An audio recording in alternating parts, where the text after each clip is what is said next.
pembangunan Pusat Transformasi Bandar Pembangunan atau Urban Transformation Centre di kawasan Parlimen Segamat. Keadaan UTC di zon utara Johor, khususnya di daerah Segamat, menyukarkan di daerah tersebut untuk menguruskan hal-hal tertentu yang memerlukan berurusan secara fizikal, di mana agensi-agensi berkaitan. Kalau kita lihat, kebanyakan UTC ini hanya terletak di selatan negeri Johor, dan ini adalah satu contoh di mana pembangunan daerah-daerah yang tidak seimbang dengan pembangunan kita. Oleh itu, sebagai ahli parlimen, saya merasakan ketiadaan UTC di daerah Segamat merupakan antara faktor yang boleh menjejaskan rentak kemajuan yang sepatutnya sudah boleh menikmati oleh rakyat Segamat. Biarpun Segamat sudah sekian lama dibangunkan dengan beberapa institusi pengajian tinggi awam yang hebat, namun rakyat yang menetap atau bekerja di daerah Segamat masih belum dapat menikmati kemudahan UTC yang boleh kita menggabungkan agensi-agensi kerajaan seperti JPJ, JPN, LHDN dan sebagainya.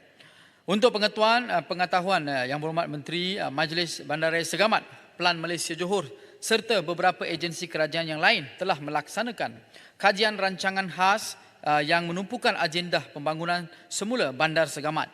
Menerusi kajian tersebut, dicadangkan bahawa bangunan tertinggi di Segamat iaitu bangunan derang emas sebiji macam Parlimen Segamat, Parlimen Malaysia.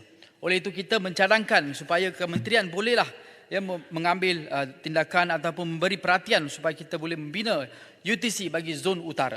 Kerajaan Perpaduan, khususnya kementerian-kementerian yang terlibat dalam mengendalikan urusan-urusan hakiki di UTC, tidak seharusnya meletakkan sandaran sepenuhnya penggunaan aplikasi dalam talian seperti yang turut dialami oleh rakyat di kawasan-kawasan luar bandar dan pendalaman yang negeri-negeri berpendapatan rendah. Rakyat Parlimen Segamat juga turut dihimpit dengan masalah internet yang lembab. Oleh itu, kami juga memohon untuk menyelesaikan isu-isu konektiviti ini di bagi kawasan Parlimen Segamat. Seriusnya, Segamat yang ada pada hakikatnya merupakan kawasan internet lembab atau KIL, tidak mendapat perhatian yang sepenuhnya dalam aspek pembinaan fasiliti internet. Apabila kita sebut Segamat, dia termasuk satu daerah ni ada 3 parlimen, iaitu Parlimen Segamat, Parlimen Sekijang dan juga Parlimen Labis.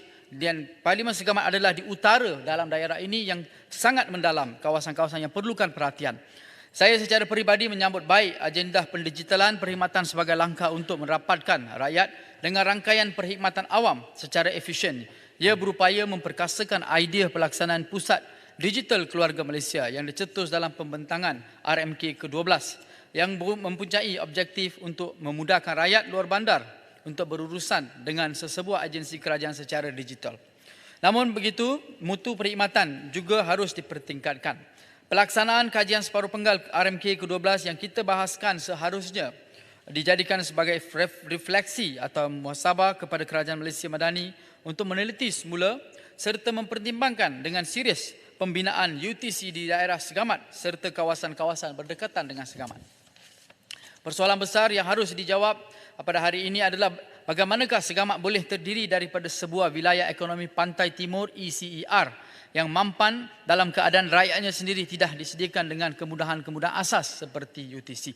Bagaimanakah pemerkasaan perkhidmatan awam dapat direalisasikan bila mana kawasan yang kurang kasih sayang seperti Segamat masih ketinggalan dalam aspek akses perkhidmatan kerajaan yang berkualiti tinggi.